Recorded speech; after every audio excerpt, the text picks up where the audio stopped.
My name is Dominique DeCola. I am 24 years old. My role at Duffy Health Center is I am a recovery support navigator for our MAT program, helping young adults in their recovery.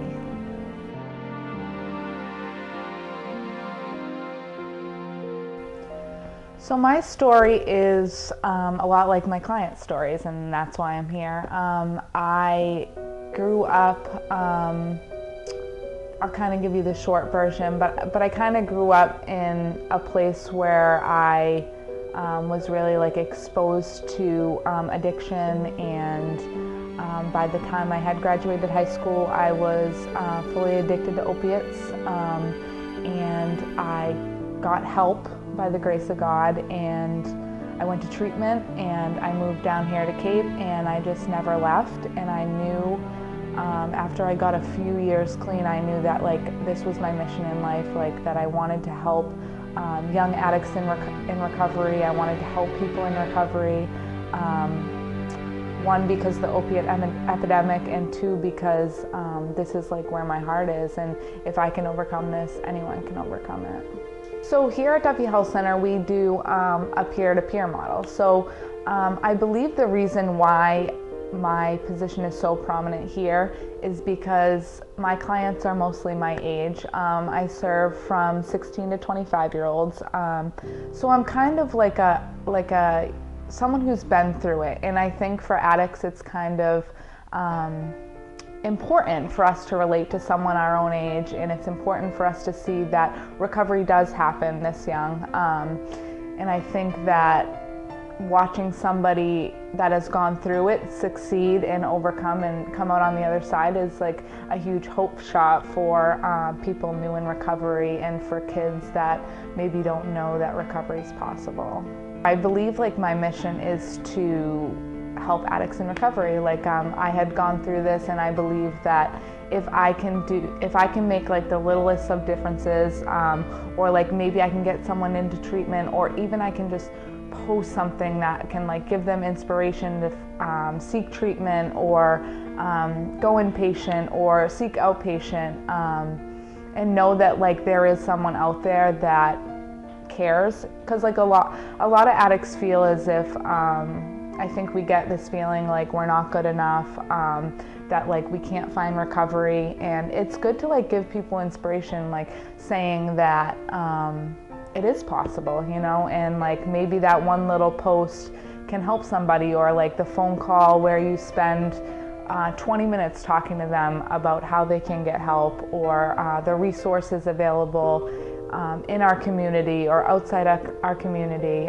in the different pathways of recovery, because not a lot of people are informed on what they can do to help themselves. Admitting you have a disease and asking for help is definitely a first step, and it's definitely not easy to do. But I do believe that the hardest part of recovery is not getting clean and calling treatment, and maybe going into detox for 7 days, or it's the everyday struggle of staying clean, and maybe detaching from your old friends, or finding a new way to live, or learning how to live without the use of drugs, because as addicts, that's all we know, and that's what we go to when we're scared, that's what we go to when we're happy, that's what, that's our go-to. So when you take that away from us, it's kind of we're left with this person, and we don't really know who we are or what we like to do. So I think the hardest part is following through in the willpower, and reaching out for help, when you're struggling, and just continuing your recovery. It's not an easy task.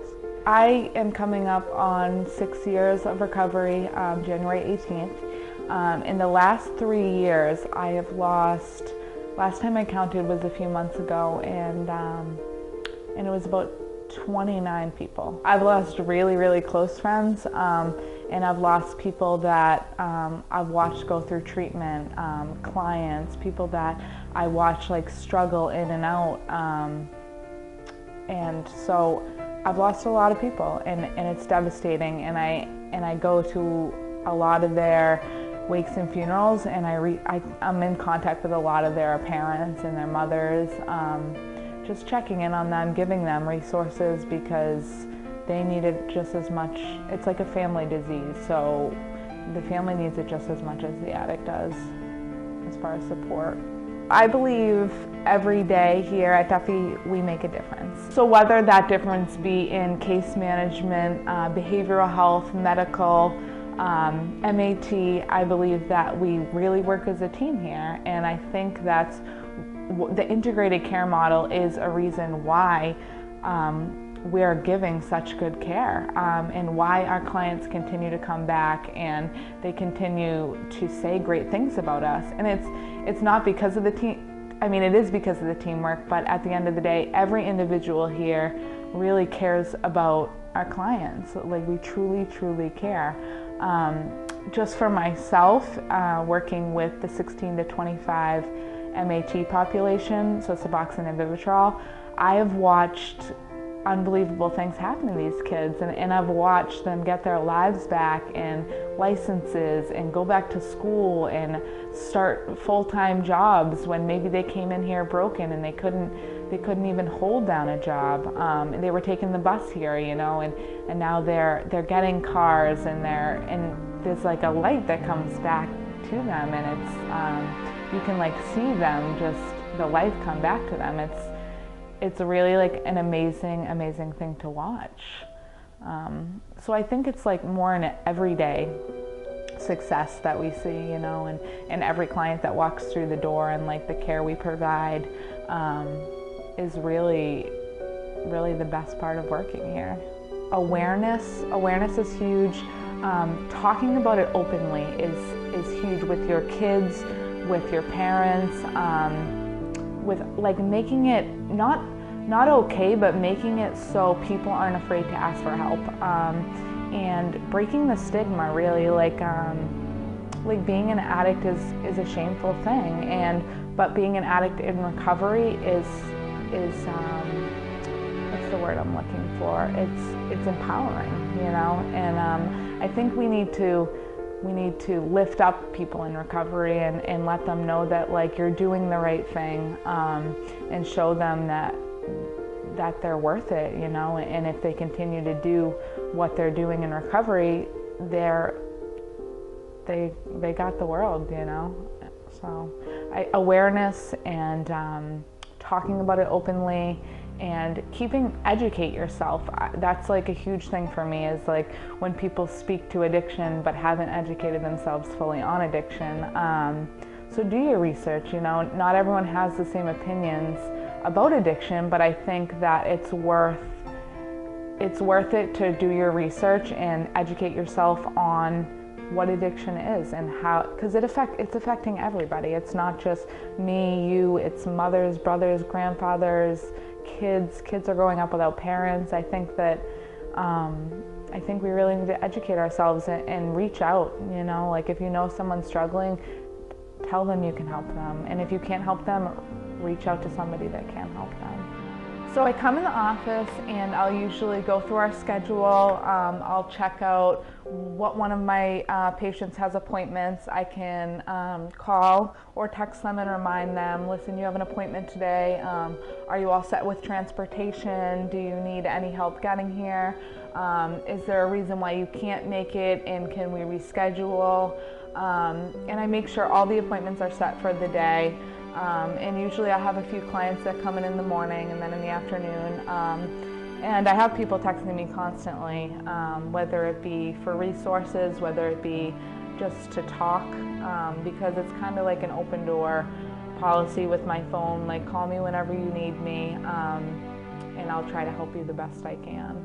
So this is our teen and young adult space. We hold groups here. We have a group every Tuesday night. And this is really to work on recovery and relapse, life skills. We have a kitchen, we do some cooking here, we do art, and we have a therapist that runs the group, and we have a small group at the time, but sometimes it's big, sometimes it's small. And we really like break down each person's recovery, and it's like a team approach, and they work they work together to help each other stay on the path of recovery. One of my favorite quotes is "just for today," because I truly believe in recovery we need to live in the day, and I tell this to my friends, my clients, and I think it works for everything and addiction, you know? I think that if we just live in the day, live in the moment, we can get through anything.